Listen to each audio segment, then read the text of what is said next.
Abre a sua Bíblia, ainda de pé, no livro de 2 Samuel, capítulo de número 6.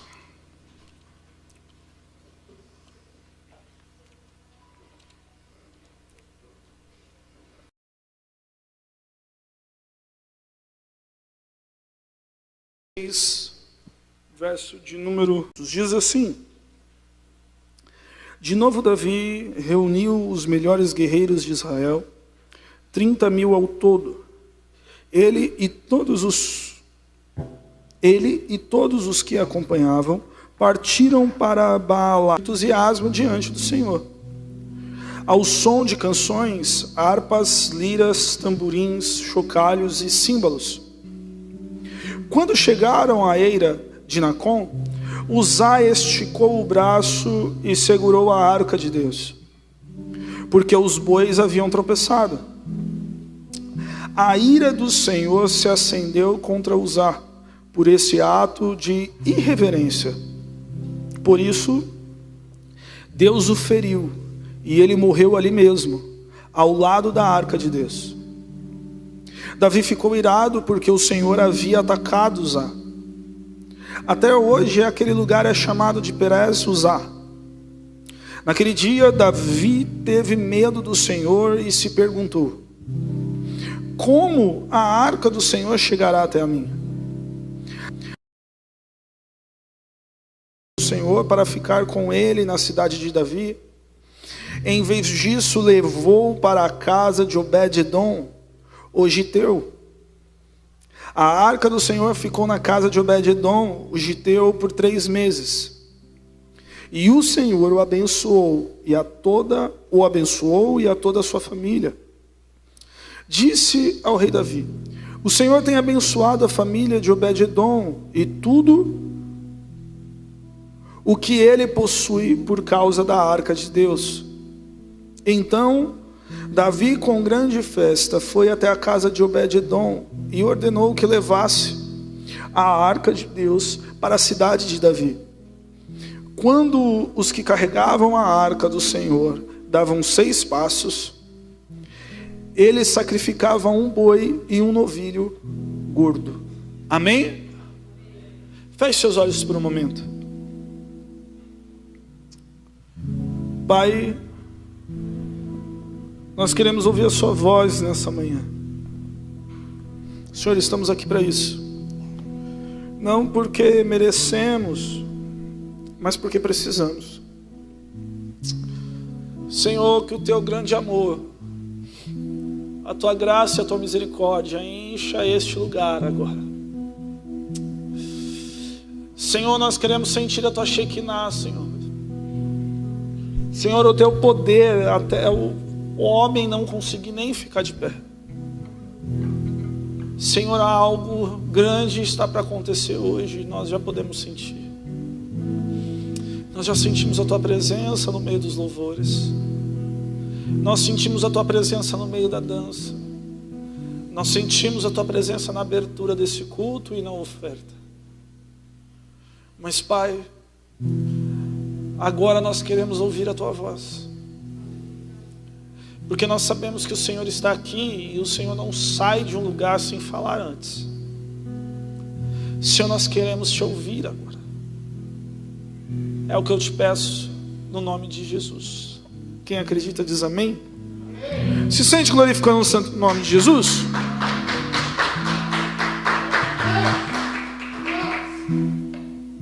Aleluia. Olha para o irmão que está do seu lado.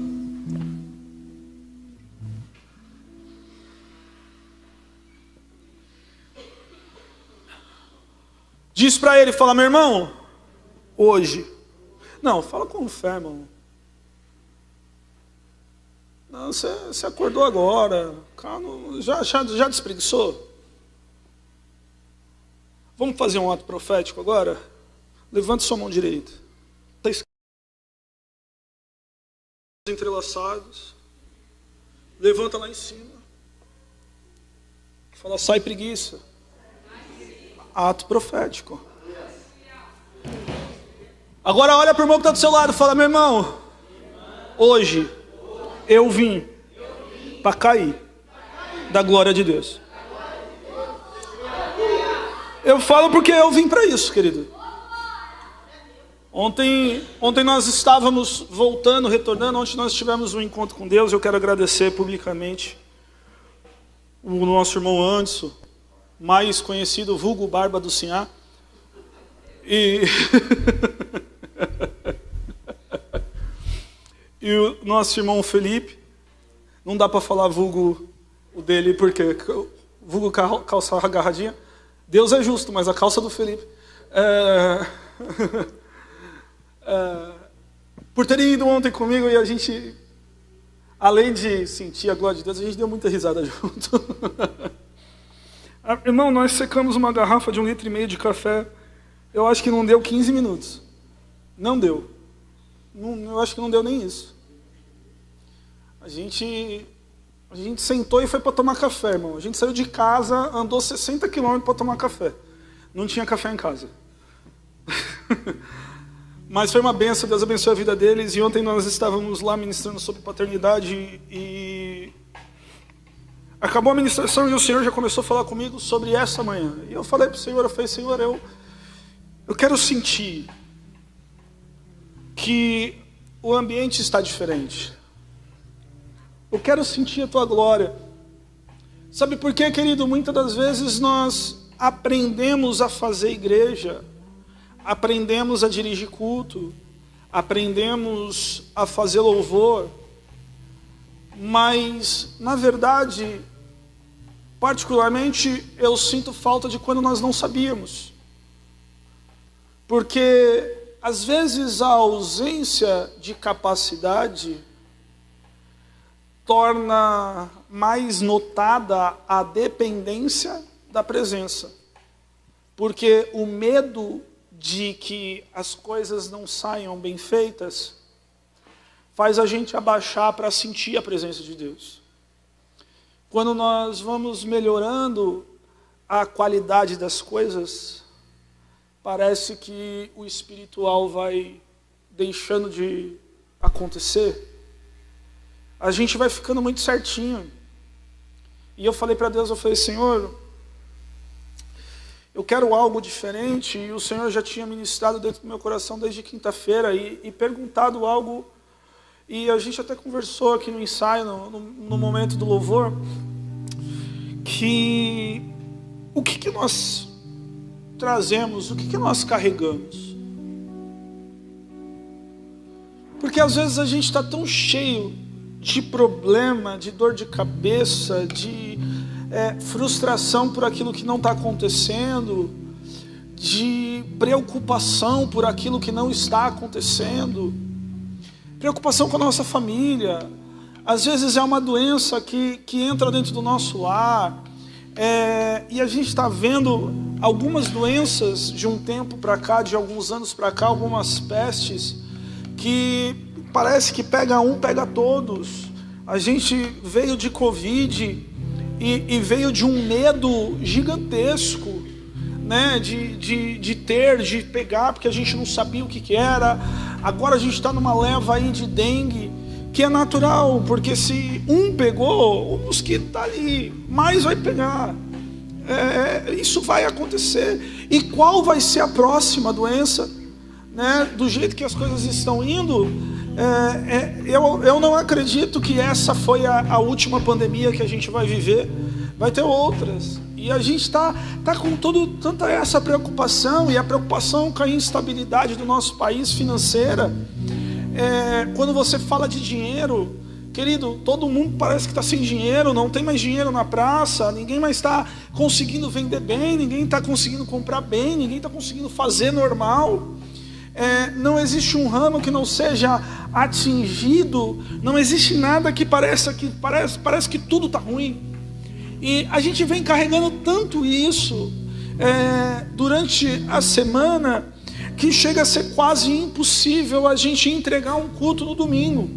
Porque por mais que nós tentamos passar daquela porta para cá e apagar tudo que nós estamos vivendo e os problemas que nós estamos vivendo, querido, nós não somos uma máquina, nós não deletamos as coisas. O Espírito Santo não funciona de forma de interruptor. eu passei daquela porta, eu aperto o interruptor, pronto, já estou sentindo, já estou fazendo. Não, querido. As coisas com ele é um pouco mais arcaicas. Você precisa colocar lenha, você precisa ir incendiando, você precisa se preocupar durante a semana. O culto não acontece aqui dentro da igreja, ele acontece com a sua expectativa para o culto. Querido, você vai receber nessa manhã aquilo que a sua expectativa já veio alcançando. Talvez você possa até ficar preocupado porque a sua expectativa não atingiu nada, mas dá tempo ainda de você corrigir isso. Porque às vezes a gente só espera ouvir uma boa palavra, e eu particularmente, querido, eu detesto rotina. Eu tenho um problema gigantesco com rotina. Hoje eu estava ali na minha sala, eu estava orando, fiz um esboço da pregação e olhei para as prateleiras que tem na minha sala e disse: nossa, já está muito tempo assim. Eu já tirei tudo de lugar e coloquei em outro lugar. Eu já mexi na minha mesa. Eu faço isso todos os dias para mim trabalhar. Eu não consigo ficar num ambiente muito tempo da mesma forma. Só que espiritualmente parece que nós acostumamos com algumas coisas. Então nós sabemos que o culto vai começar com uma palavra, uma oração. Aí nós vamos partir para 4 louvores. 4 louvores, o pastor vai fazer oferta. O pastor vai fazer oferta, é o segundo domingo que eu esqueço de fazer os avisos. Aí a gente tem os avisos, aí dos avisos a gente vai para a palavra. E toda a palavra vai terminar eu pedindo para você fechar os olhos. É tão habitual que quarta-feira o irmão Felipe falou: fecha os olhos, o menino já estava apagando a luz. De tão acostumado que nós estamos com isso. Querido, tem alguma coisa de errado. Algo está de errado, algo não está certo, porque a Bíblia vai dizer que viver com Cristo é novidade de vida todos os dias. Se é novidade de vida todos os dias, querido, o testemunho de ontem já não vale mais para hoje. Hoje eu quero viver algo novo, é um milagre novo, é uma provisão nova. Ah, mas pastor, para viver provisão eu vou viver em luta. E você conhece vida sem luta? Todo mundo vive luta, querido. Às vezes a gente fica com medo de viver o extraordinário, com medo do processo que o extraordinário pode levar, com medo do tempo que isso pode acontecer, com medo da dificuldade que vamos precisar viver para acontecer um milagre. Nós chegamos no culto, nós até entregamos o nosso louvor se nós conhecemos o hino. Se não conhecemos o hino, não entregamos nada. Aí a gente vai tentando pegar. Parece que a gente está arrastando um carro de boi nas nossas costas. A gente está tentando fazer o espiritual acontecer, o nosso espiritual acontecer. A gente vai tentando.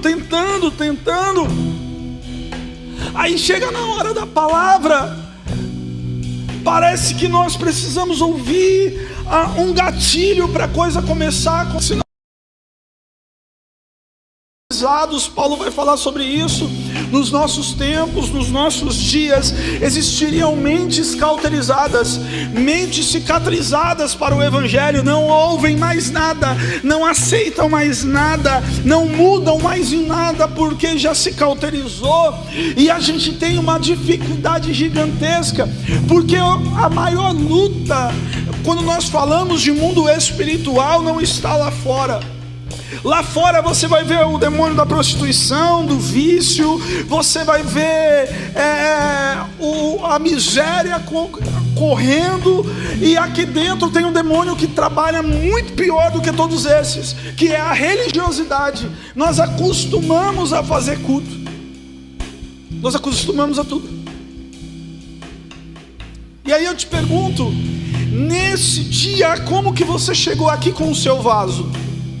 Seu vaso está como? Como que você está? Qual é a expectativa que o seu vaso tem para que algo aconteça? Qual é a expectativa que o seu vaso tem para que algo faça diferente? Querido, toda novidade traz motivação. O evangelho não precisa ser motivacional. O próprio milagre te motiva. O próprio extraordinário te motiva. E eu falo, O começo dessa obra, querido, nós entrávamos aqui, jamais, nunca, em hipótese nenhuma, nós vinhamos com roupa escura. Porque não tinha acabamento no chão, não tinha reboco às paredes. E se você viesse com roupa escura, você ia sair daqui branco. Era pó para tudo quanto é lado. E para você entender, muitos e muitos cultos, nós chegávamos mais cedo, o corpo de obreiros pegava cada uma enxada, tirava um caminhão de areia que ficava aqui no meio para a lateral, fazia o culto. E para trabalhar na segunda-feira, terminava o culto, a gente puxava toda a areia de novo para o meio. A gente fez muitos cultos num canteiro de obra. Muitos. E se você entrar nas minhas redes sociais, você vai ver fotos dessa época. Muitos cultos. Mas era novidade. Querido, eu vou te falar uma coisa. Você não entrava em um culto sem você cair no chão. Não entrava. A pregação mudou não, porque é a mesma pessoa que prega. A gente estava lá, negue-se a si mesmo, irmão, bum, no chão.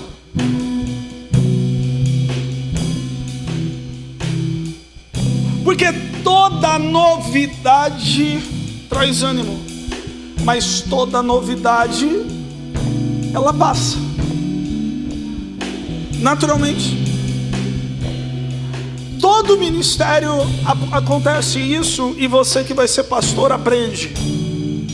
Você abre uma igreja, os primeiros 3 anos você tem um boom. Por quê? Porque você está uma novidade no bairro, você é uma novidade na rua, você é uma novidade naquela situação. Depois dos 3 anos, você entra no ano da peneira. Começa a sair tudo que está atrás de novidade. Porque depois de 3 anos você já não é mais novidade. Você já se estabeleceu. Aí você reduz o povo a uns 70%, 60%. Com 7 anos, como até alguns dizem que existe a crise dos 7 anos de casamento, na igreja também existe. Sabe por quê? Porque nem todo traidor consegue continuar traindo depois de 7 anos. Então quem é se revela. Aí você vê o número de gente. Mas o problema não é quando o número de gente cai. Porque o número de gente, querido, vou ser sincero para você. Se você mudar um pouquinho da pregação, você já enche esse lugar. Se você fizer uma campanha aí, ó, de porta aberta, coloca uma placa aí na frente, você enche esse lugar. Fácil. Não é difícil. Coloca uma placa aí na porta da igreja dizendo que nós estamos cadastrando pessoas para receber cesta básica. Enche. Fácil. Isso não é difícil. Mas o preocupante é quando vai passando as estações e parece que nós nos acostumamos com aquilo que vai acontecer. Isso é um passo para a morte. Porque aí, querido, a gente não vai ter diferença nenhuma de uma igreja católica, de uma igreja dos Mormon, de uma maçonaria.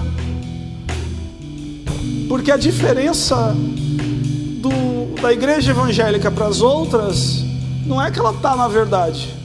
A diferença é o Espírito Santo. Porque nem todo mundo dentro de uma igreja evangélica está na verdade. É o Espírito Santo a diferença. Se ele sair, acabou. Não tem nada aqui que seja atrativo. Não é a iluminação, não é a imagem, não é o som. Querido, nós viemos pelo Espírito Santo. nós viemos aqui para sentir a presença do Espírito Santo. Nós lemos um texto em que conta uma história triste de Israel. Por que triste? Deus, em Êxodo capítulo de número 37, ele manda construir a arca. E ele determina como a arca ia ser. A arca não era de ouro maciço, a arca era de revestimento de ouro. A madeira interna era de acácia. Era uma madeira nobre, equivalente ao preço do ouro. E era toda revestida de ouro. Deus manda Moisés direcionar esse projeto para um homem chamado Bezalel, que era o ourives responsável ali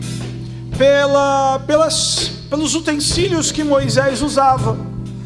E Bezalel, ele pega o melhor ouro, ele refina, ele faz a arca da forma que o Senhor descreveu. É tão importante a arca para eles, que você nota que o texto de 1 Samuel, capítulo de número 6, começa a descrever que Davi pegou os 30.000 soldados, os mais valentes, ou os valentes de Davi, como algumas traduções vai dizer, e foi buscar, trazer de volta a arca. Aí começa, querido, uma descrição da arca.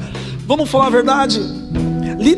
Literalmente, sem necessidade alguma, porque todo mundo sabia o que era a arca, mas tinha necessidade de falar sobre a arca. Então a arca era de ouro, madeira de acácia, 2 querubins na ponta de cima.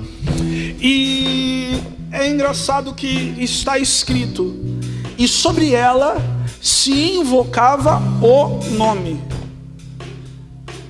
E o nome está de letra maiúscula, porque está dizendo de um nome que está acima de todos os outros. Se fosse falar, se invocava um nome minúsculo, qualquer nome. O nome do João, do Zezinho, qualquer nome serviria. Mas ela fala, lá se invocava o nome. Alguém precisava desse descrito no livro de 1 Samuel? Não, porque todo mundo sabia o que era uma arca. Todo judeu na época sabia o que era uma arca. Então ele não precisava de uma descrição da arca da aliança. Ele não precisava disso. Mas Samuel descreve. E diz, ali se invocava o nome do Senhor dos Exércitos. Era a arca. Todas as guerras eram vencidas por causa da arca. Os filisteus então tomaram a coragem de ir e invadir Israel. Ganharam a guerra, levaram a arca para a Filístia. E colocaram a arca dentro do templo de Dagon, o deus ali a qual eles adoravam. A Bíblia conta a história que deixaram lá. Quando chegaram no outro dia, a estátua de Dagon, que tinha mais de 20 metros de altura, estava curvada para a arca. Uma estátua feita de barro estava curvada para a arca. Eles retiraram a arca de dentro do templo de Dagon, e Dagon no outro dia estava em pé novamente. Colocaram de novo a arca no templo de Dagon, e Dagon estava curvado para a arca. Os filisteus ficaram com medo daquilo. Então o exército da Filístia pegou a arca e levou para uma cidade chamada Ecrom. Só que os ecronitas disseram, olha, nós já ganhamos guerras contra Israel, mas nós nunca tivemos coragem de mexer com o Deus deles. Nós não queremos isso daqui aqui. Vocês fazem o que vocês quiserem, volta para a Filístia e devolve para eles, joga isso fora, mas aqui dentro da nossa terra nós não queremos isso. Os filisteus tiveram coragem apenas de ficar 7 meses com a arca e deixaram numa cidade que fazia fronteira entre Israel e a Filístia, mas já território de Israel. Nessa cidade a arca ficou por 20 anos. Olha para o irmão que está do seu lado, fala, irmão, 20 anos eles ficaram sem a presença. O que é triste não foram 20 anos que Israel não acendeu incenso dentro do templo, que não fazia louvor a Deus, que não faziam os seus cultos. Muito pelo contrário, continuaram fazendo os cultos mesmo sem a presença. Pastor, como que eles conseguem fazer um culto sem a presença? Querido, como que você consegue entrar numa igreja e estar na hora da palavra e você boceja? É a mesma coisa. Como você consegue entrar dentro de um culto e não entregar o seu louvor? É a mesma coisa. Não é assustador uma hora que nós olhamos para nós? 20 anos ficou longe. Saul assumiu o reinado e não teve preocupação nenhuma em resgatar a arca. Nenhuma, zero. Porém, quando Davi reúne, acaba a festa de posse de Davi, Davi fala: reúne os melhores soldados, nós vamos trazer a presença de volta. Eu quero a arca de novo. Eu quero que a arca esteja no lugar certo. Amém. Foram, pegaram a arca, colocaram em cima de um carro de boi, em direção a Jerusalém. Porém, como nós lemos, Uzá tocou na arca e foi fulminado na hora. Na NVI vai dizer que Deus o tocou e assim ele morreu. Na Almeida Corrigida vai dizer que ele foi fulminado.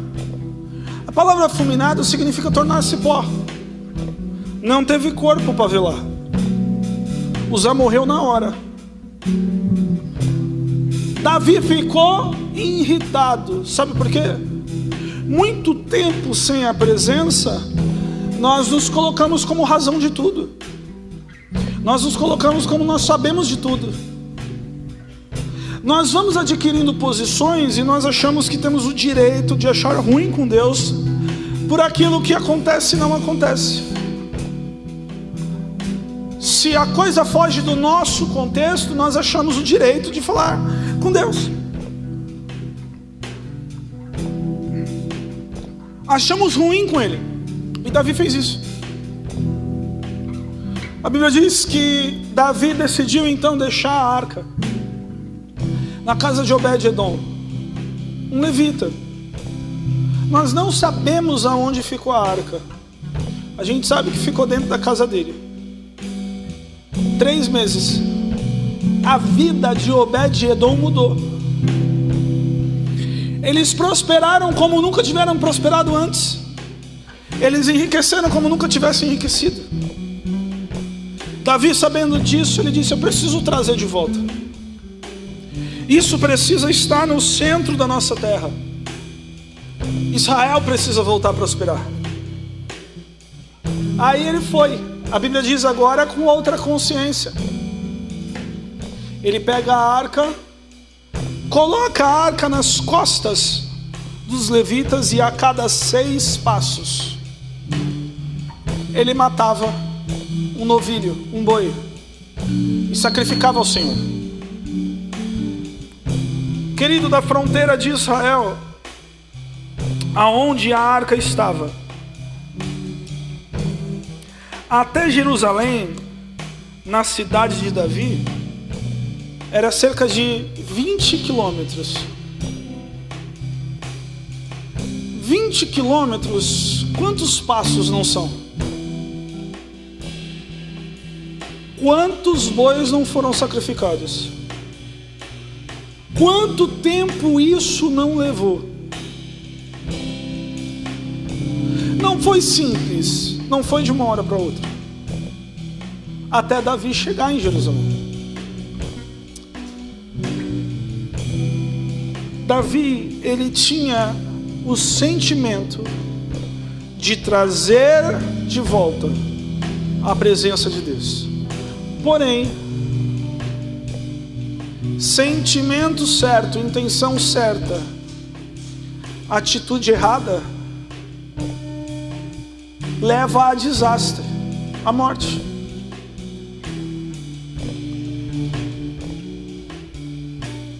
Não é de intenção que a presença de Deus se move. Até mesmo que você precise entender que o mundo espiritual não se move por intenções. Por que ele não se move por intenções? Porque o único que consegue descobrir intenção é o próprio Deus. Nem nada se moveria, nada se aconteceria.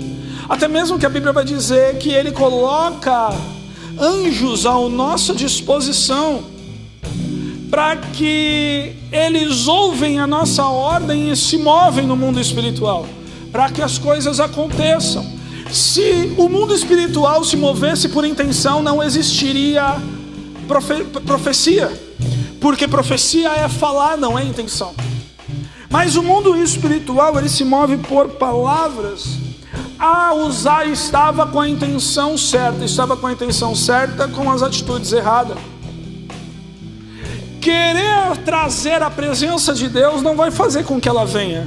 Você precisa tomar atitudes certas. E aí a gente retorna um pouco àquilo que nós estávamos falando no começo.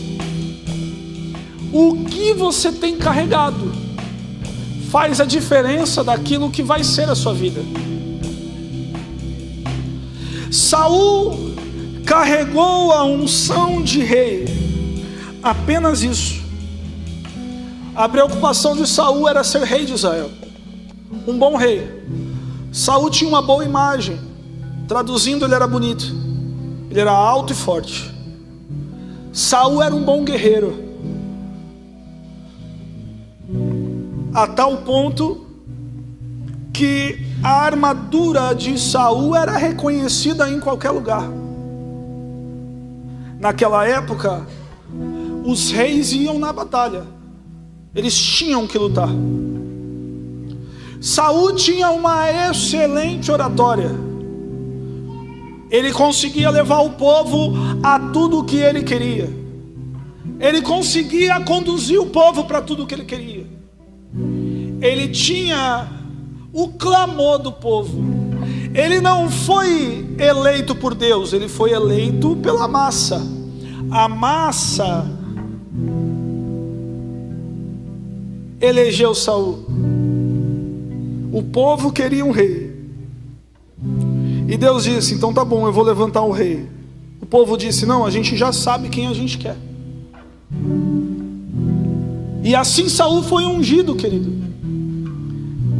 Ele não tinha preocupação alguma com a presença de Deus, com o que estava acontecendo dentro do templo, ou como que ia ser feito as coisas. Ele passou o reinado inteiro sem se preocupar com o maior tesouro que Israel tinha, que era a arca. Nós vemos Davi de uma forma completamente diferente. Davi carregava louvor, carregava adoração. Davi era um homem segundo o coração de Deus. Talvez é uma das dúvidas mais latentes que a gente tem na Bíblia, porque Davi não era um homem manso, não era um homem tranquilo, era um homicida, era um adúltero. Mas a Bíblia diz que Davi era um homem segundo o coração de Deus. Ele tinha arrependimento, ele sabia adorar a Deus. Só que quando ele vai buscar a presença, ele estava carregado de pressa. E ele coloca a arca em cima de um carro de boi que iria chegar muito mais rápido em Jerusalém. Só que Deus tinha dado uma ordem para Moisés, Êxodo capítulo de número 37. Você vai fazer a arca. Como você vai fazer e como você vai conduzir? Porque você vai peregrinar. Você está a caminho de uma terra, você não está na terra. Então você vai precisar desmontar a tenda e armar a tenda por várias vezes. E como que você vai fazer isso? Somente nas costas dos levitas. A arca não vai em camelo, em boi, em cavalo, em lugar nenhum. A arca vai nas costas, no lombo de um homem. é só ali que se transporta ela. Por isso que Deus determinou colocar 6 argolas, 3 de cada lado, para passar um varão de ouro, para que cada um pudesse carregar a arca. A arca, querido, era extremamente pesada, não era utensílio fácil de levar. Pesava mais ou menos meia tonelada. Não era fácil 4 homens carregar. O homem não carrega o seu próprio peso muito fácil. Mas tinha que ser nas costas. Não podia ser em carro de bois. E aí que nós vemos e começamos talvez a ministração agora, porque a presença de Deus, ela vai se revelar quando você souber carregá-la. Querido, é triste quando nós vemos pessoas que se enchem no culto e na segunda-feira já está pensando em desistir. Elas pulam, falam em línguas, mas parece que na porta da igreja existem agulhas que já furam ela, e tudo aquilo que ela recebeu já vai embora. Parece que o vaso está sempre rachado. Deus enche, mas até chegar em casa já se foi. Deus enche, mas até chegar em casa já acabou. Deus enche, mas até chegar em casa já não tem mais nada. Deixa eu te falar uma coisa. Por que se carregava a arca nos ombros? Existe um contexto cultural que diz que todas as vezes que a gente tem a expressão de carregar nos ombros, nós estamos falando de responsabilidade. Então quando nós falamos, olha, eu carrego a minha empresa nos ombros, eu carrego a minha família nos ombros, eu carrego a igreja nos ombros, nós estamos falando que nós somos responsáveis por carregar aquilo. Mas para um judeu não era sentido de responsabilidade. Para um judeu tudo tem um significado. Da mesma forma que a mão direita, eles entendem que você recebe e a esquerda dá, porque eles não recebem nada com a mão esquerda, porque eles acreditam que tudo que eles recebem com a mão esquerda, que eles pegam primeiro com a mão esquerda, vai embora rápido, porque eles não vão usufruir. Então eles têm um monte de significado, e Deus coloca também muita posição cultural em cima do povo que ele escolheu. Os ombros não era qualquer coisa. O ombro esquerdo significava as suas emoções. Tudo aquilo que era emocional, você se botava no ombro esquerdo. Então tudo aquilo que eles tinham apreço emocional, que eles fossem carregar, eles carregavam no ombro esquerdo. Por exemplo, olha, eu gosto desse meu boizinho, esse meu novilho, ele é de estimação, e eu preciso transportar ele, eu colocava no ombro esquerdo, porque eu estou mostrando para toda Israel que eu tenho valor sentimental naquilo. Então tudo que eu fosse levar, toda caixa, todo vaso que eu fosse levar, que eu tivesse apreço emocional, eu colocava sobre o ombro esquerdo. E sobre o ombro direito, eu colocava tudo aquilo que tinha apreço racional, as minhas intenções racionais, aquilo que tinha valor para a minha... Me fugiu a memória. Como que vocês vão saber, né?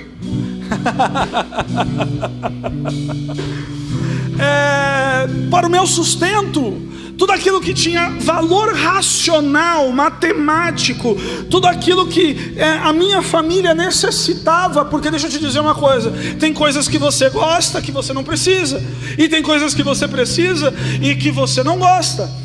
Então eles deixavam isso muito bem claro ao carregar, ao transportar, ao levar qualquer coisa. Tudo aquilo que eles gostavam, que eles tinham valor emocional, eles carregavam no esquerdo, e tudo aquilo que eles tinham valor racional, eles carregavam no direito. E deixa eu te dizer uma coisa: quando os levitas colocavam a arca sobre os ombros, 2 carregavam no ombro direito e 2 carregavam no ombro esquerdo. E depois de a cada 6 passos, eles mudavam a posição para aquele que carregou no direito fosse para o esquerdo, e assim sucessivamente. Eles estavam demonstrando que a presença do Senhor precisava estar sobre as emoções e sobre o raciocínio. Não era para sentir o peso da arca, mas era para ter a consciência que a presença do Senhor só iria fazer diferença na vida deles, como fez na casa de Obed-Edom, se eles levassem nas suas emoções e no seu raciocínio. Se você quiser, querido, pensar como um mundano e ter a sensação de um cristão, você não vai chegar a lugar nenhum, porque a sua carne e o seu espírito vão sempre se combater, eles vão tentar se matar dentro deles mesmos. Se você quiser ter as emoções de um mundano e o raciocínio de um cristão, você vai ter a mesma guerra. Você vai sair daqui frustrado, você vai sair daqui triste, você vai sair daqui ferindo o seu emocional, porque você deixa que a presença de Deus entre numa parte, mas não entre na outra. Faça morada numa parte, mas não faça morada na outra. Muitas pessoas querem que Deus faça morada em tudo aquilo que é de racional, querem que Deus faça morada em tudo aquilo que é do seu benefício, mas não quer que Deus faça morada naquilo que é o seu prazer, naquilo que é o seu sentimento. Tem muitas pessoas que vêm para a presença do Senhor, estão dentro de um culto, estão até servindo a Deus por anos, mas simplesmente por obrigação, porque racionalmente sabem que precisam, mas o seu sentimento, o seu desejo não está no Senhor. Não é sobre as suas intenções, mas é sobre aquilo que você carrega. Não é sobre eu acho que é bom. Tem muita gente que acha que é bom o cristianismo, é óbvio, a gente fala para não matar, não roubar, não se prostituir, querido, mas isso a própria Constituição vai falar para você não fazer. Você não precisa nem ir para a Bíblia. As leis do seu país vão falar tudo isso.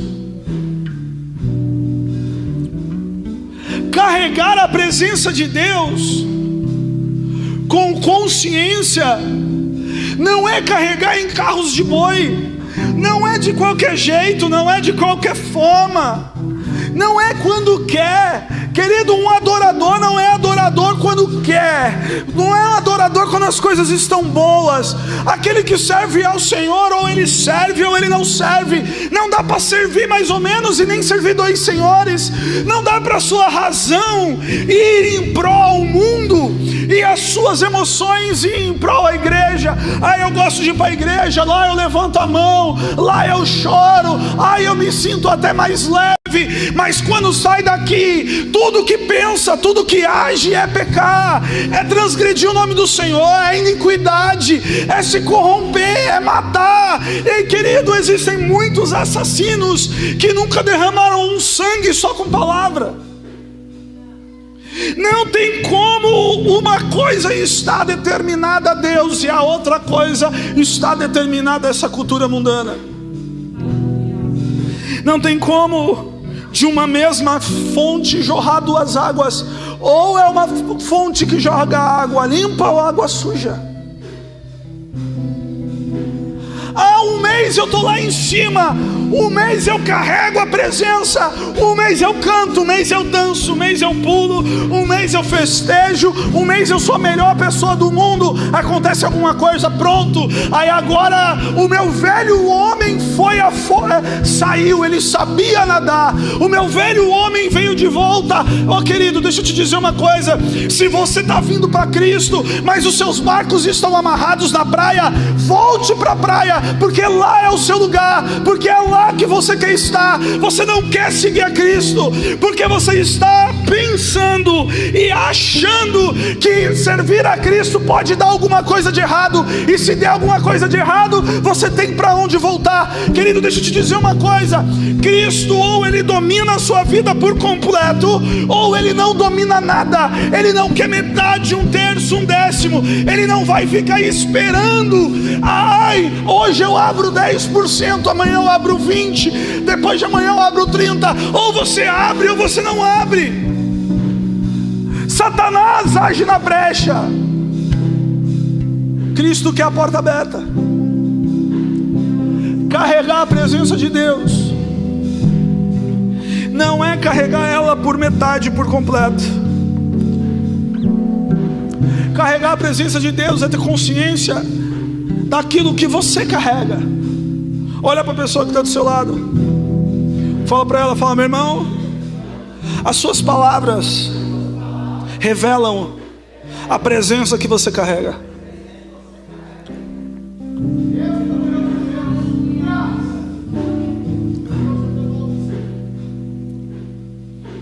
Querido, aquilo que sai contamina mais do que o que entra. Vão perguntar para Jesus: Jesus, e carne de porco?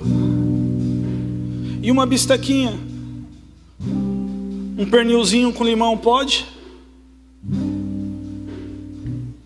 Jesus olha para eles e diz: filhos, o que contamina não é o que entra, o que contamina é o que sai. As suas palavras revelam o Deus que você adora. As suas palavras revelam o Deus que você se curva. Porque deixa eu te dizer uma coisa: em nenhuma parte da Bíblia, a não ser para Jesus, Satanás pediu adoração. Satanás não pediu adoração para Eva. Satanás não pediu adoração para Adão. Satanás não pediu adoração para Jó, ou para Ezequiel, que é o que mais escreve sobre ele, 3 versículos. Satanás pediu apenas adoração para Cristo, porque para Cristo não tinha como influenciá-lo. Cristo precisava ser direto. Satanás não vai aparecer para você e dizer: olha, me adora. Tudo bem que hoje tem uns abestados que ficam adorando umas imagens vermelhas com chifre, não sei o que, e não sabe nem o que está fazendo. Não sabe. Porque Satanás não quer o bem de ninguém, nem daqueles que estão se prostrando para ele. Ele já é condenado e ele só quer condenar também.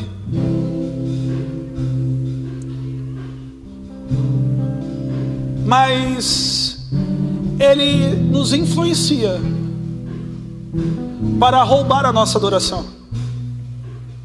A briga de Satanás não é você vir para a igreja. Ai, pastor, hoje foi uma luta para mim chegar até aqui. Ai, eu acordei atrasado, eu não sabia que roupa ia vestir. Ai, o chuveiro lá de casa queimou. Querido, isso não é luta. Isso é desorganização de horário. Porque se eu tenho um compromisso, sei lá, meio-dia, eu não vou deixar para levantar às 11h30. Ai, o chuveiro queimou. Pode queimar qualquer chuveiro, você sabia disso? Ele é feito para isso. Senão as empresas de chuveiro estavam tudo falidas. Ele é feito para isso. Pode. E não mata tomar banho de água gelada. Mata você não tomar banho. Né, Felipe? Felipe foi pro encontro, irmão, com 3 cuecas, voltou com 3 cuecas limpas. Eu não entendi nada.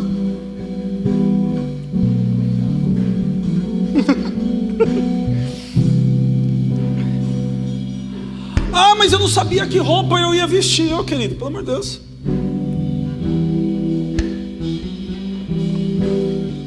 Isso é luta? Ah, o pneu do carro furou, pneu fura. Tem uma coisa que você pode resolver esse problema: ande de ônibus. Você não vai ter pneu de carro furando. Satanás não quer lutar para você chegar aqui. Essa não é a importância dele. Sabe qual que é a importância dele? Começa quando você entra. Porque ele quer que você venha. Mas as suas emoções não sintam. E a sua razão não entenda o que acontece aqui. Querido, eu trabalhei com o pastor Eric Vinícius. Eu lembro dele porque ele foi uma bênção na minha vida. A igreja dele tinha mais ou menos, em um domingo, 20 mil pessoas. De 18 a 20 mil pessoas. E toda segunda-feira eu gerenciava uma parte do escritório dele. Ele gostava de tomar café com os gerentes. Então toda segunda-feira eu sentava para tomar café com ele. E toda segunda-feira ele me perguntava a mesma coisa: e aí, como foi seu culto? Como foi seu culto? E teve um dia que ele me perguntou: como foi seu culto? E eu respondi: foi bom. A igreja estava meio vazia, mas onde tiver 2 ou 3, Deus se faz presente. Ele disse: eu acho que você entendeu essa mensagem errada. Eu falei: como assim? Ele falou: eu falei: essa mensagem não cabe para a sua igreja que um dia está mais cheia e mais vazia. Essa mensagem cabe para a minha, que ontem tinha 20 mil pessoas e eu não sei se tinha 2 ou 3 em nome de Jesus. Quando o povo estava escravizado no Egito, Moisés disse: olha, permita que o povo vá e adore ao Senhor no monte. Faraó disse: você quer ir adorar no monte? Não, você não precisa sair para adorar no monte.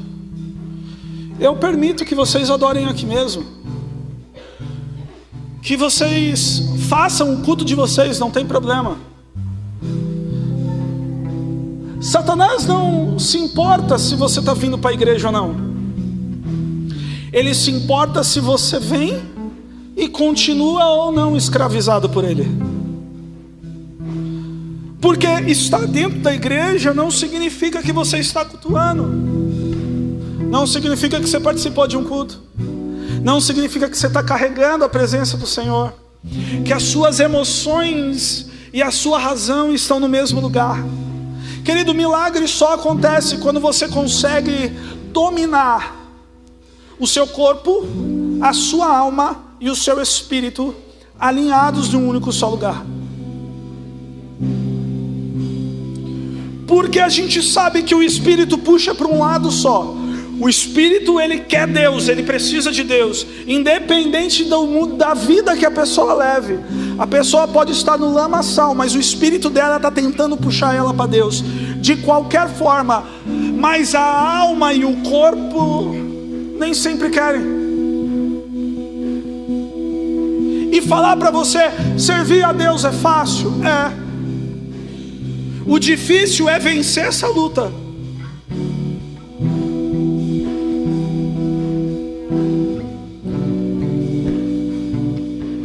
Por isso que estamos na igreja. Todo mundo é santo? Não. Quem aqui não pecou, levanta a mão. Eu não conheço. O motivo de nós estarmos aqui é porque nós estamos conseguindo vencer pelo menos uma luta de estar no culto.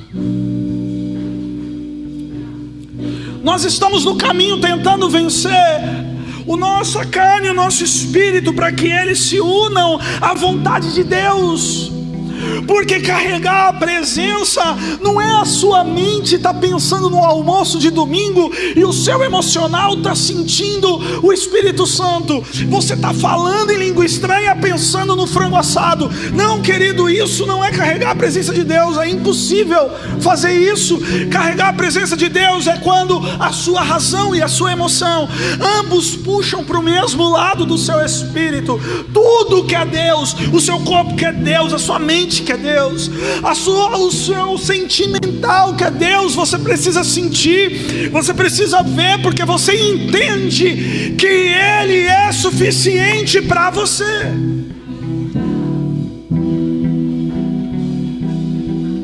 Deus é bom, sim ou não? Mas Deus é suficiente para você?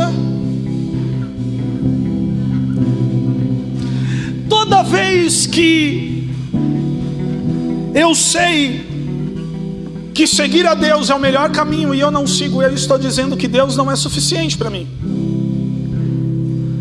Toda vez que eu sei o que Deus falou, mas eu me desespero, eu estou dizendo que Deus não é suficiente para mim, que eu não acredito que Ele vai ser suficiente nas minhas necessidades. Todas as vezes que eu olho as circunstâncias e a minha razão se apavora, se amedronta, se eu não voltar os meus olhos para os montes, eu não sei de onde me vem o socorro, e eu vou me desesperar e digo para Deus que Ele não é suficiente para mim. O salmista Davi vai dizer um salmo fantástico, salmo de número 23, o Senhor é meu pastor e nada sentirei falta. Ele não está dizendo que ele vai ter tudo, ele não está dizendo que ele não vai passar necessidade, ele não está dizendo que ele não vai um dia poder ter fome, que ele não vai sentir frio, que não, ele não está dizendo nada disso. Ele está dizendo que ter a presença dele como pastor é suficiente, é necessário, ele não precisa de mais nada se ele estiver com Cristo.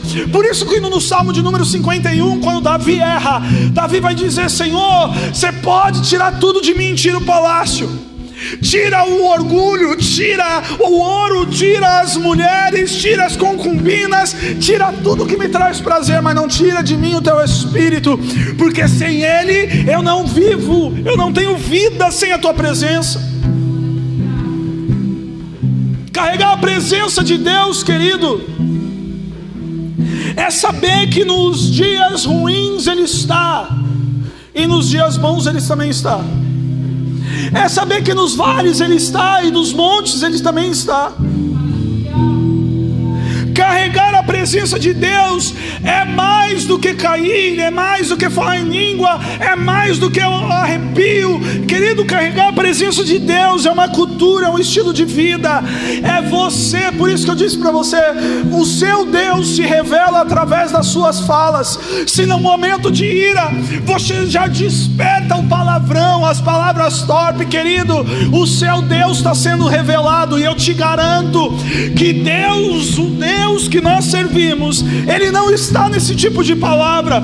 Se nos momentos seu de tristeza você quer chamar a presença de Deus, trazendo o pecado para a sua vida, quer chamar a vista de Deus, batendo o pé para Ele, querido, o seu Deus não é o nosso Deus, porque Deus, Ele opera no meio da santidade, Ele não opera em qualquer lugar. Querido, Deus não está em todos os lugares, porque não é todos os lugares que cabe Deus, e não porque Ele não pode entrar, mas porque a santidade dEle ofusca aquele lugar. Não dá para ficar, querido, deixa eu te dizer uma coisa, não dá para servir dois senhores e falar que está levando a presença de Deus. Não dá para servir dois senhores e falar: olha, eu sou cristão. Não, você não está sendo imagem e semelhança de Cristo. Não dá para levar a presença de Deus de qualquer forma. A presença de Deus tem uma forma de ser levada, e a presença de Deus só pode ser levada em você. Olha para o irmão que está do seu lado, Fala, meu irmão, o Senhor está pedindo os seus ombros nessa manhã para levar a presença dele. Feche seus olhos por um momento.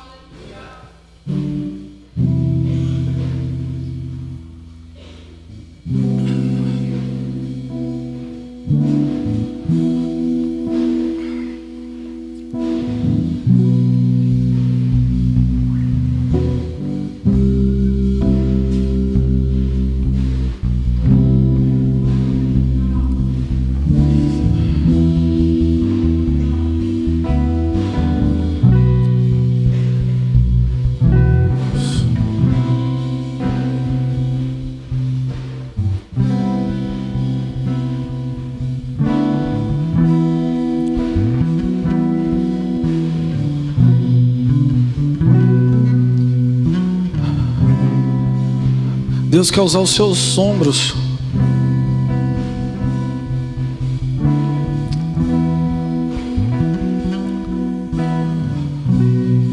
para que a presença dele possa entrar em lugares que ainda não está.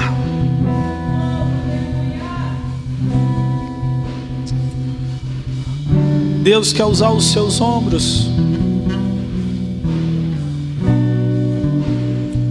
para que ele possa ser levado para pessoas que precisam dele.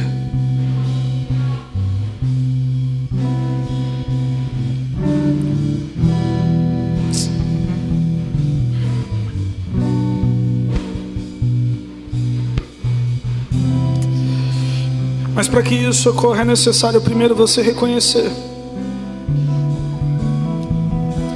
a sua incapacidade de carregar a presença. Talvez até aqui você tentou e falhou. E todas as vezes que a gente carrega a presença de Deus, de qualquer forma, alguém morre.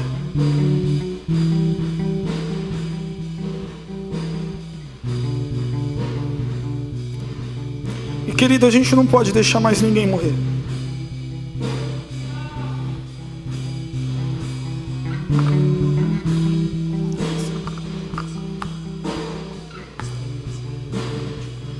A gente não pode deixar mais ninguém padecer, porque carregamos a presença de Deus de qualquer forma.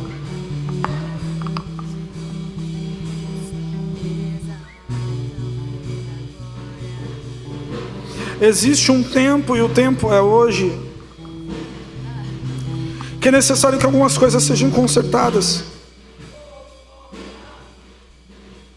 para que a presença de Deus volte a ser carregada na sua vida.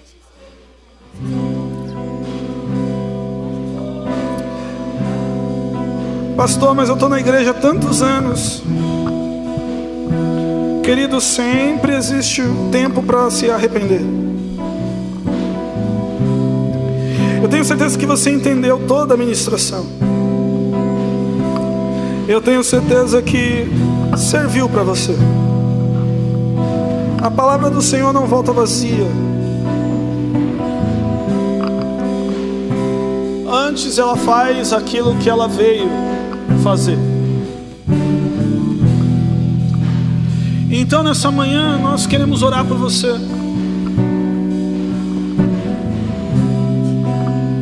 Um obreiro vai te abraçar e vai transbordar a presença para que você volte a ser cheio.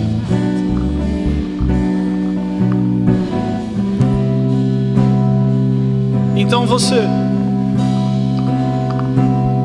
que se arrepende de ter levado por algum momento a presença de Deus de forma errada,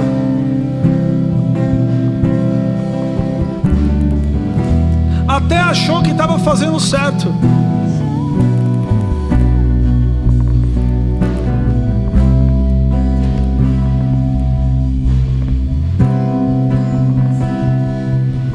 mas entendeu hoje que não estava. Nós queremos orar por você.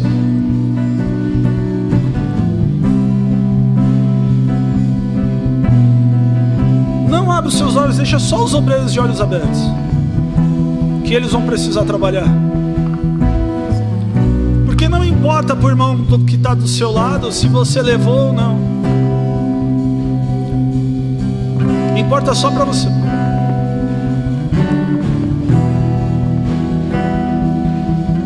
Então você que entende isso, sabe que precisa acertar os ponteiros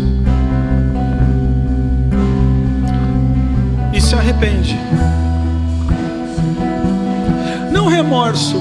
Remorso é uma dor que vai fazer você cometer tudo de novo, mas que você vai lutar para não fazer nunca mais. Carregar assim, eu te convido. Se coloque de pé, vem até aqui à frente.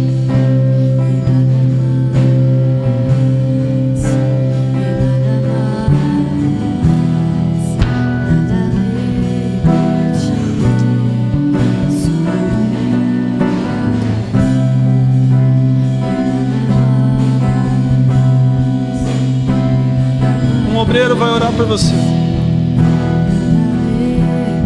mas não demore. Nós não temos muito tempo.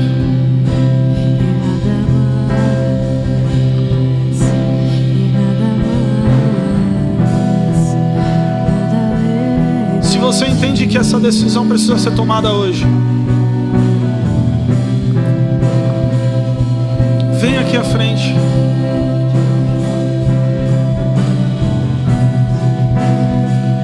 Nós queremos orar por você.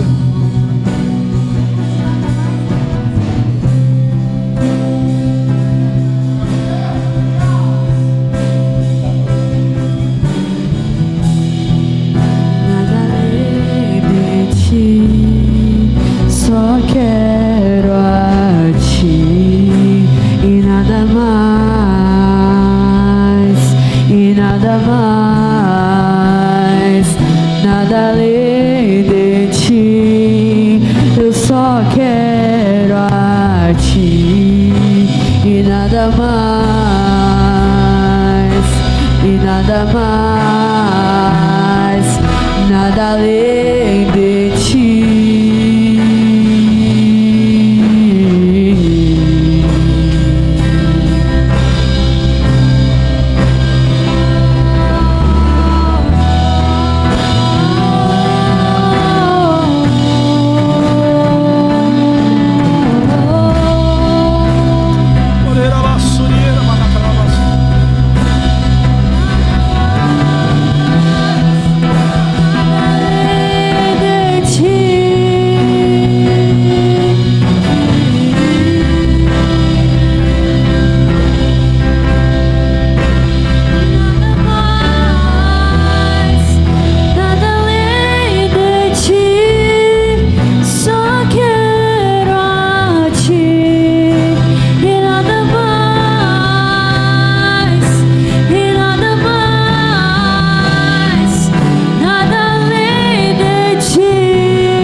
Nessa manhã nós te agradecemos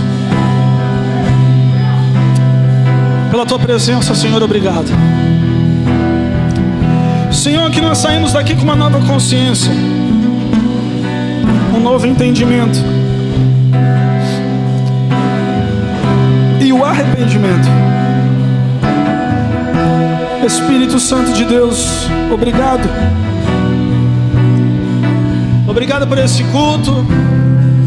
Nós apresentamos também, Senhor, todas as pessoas que estão ao vivo agora pelo YouTube, pelo Instagram. Senhor, que a tua presença possa entrar também dentro desses lares e fazer algo extraordinário. Senhor, nessa manhã, dê um domingo abençoado. Leva cada um em paz. Que possam receber, Senhor meu Deus e meu Pai, a tua paz. É o que eu te peço. Que a graça do nosso Senhor e Salvador Jesus Cristo, o amor de Deus Pai e a comunhão do Espírito Santo seja acrescentado sobre todos. Pai, despedindo o teu povo de regresso aos lares. Peço aos anjos em ação, os guardando do mal e do pecado. Se Deus é por nós, se Deus é por nós, se Deus é por nós, Deus abençoe a todos, amar vocês, faz bem para minha alma.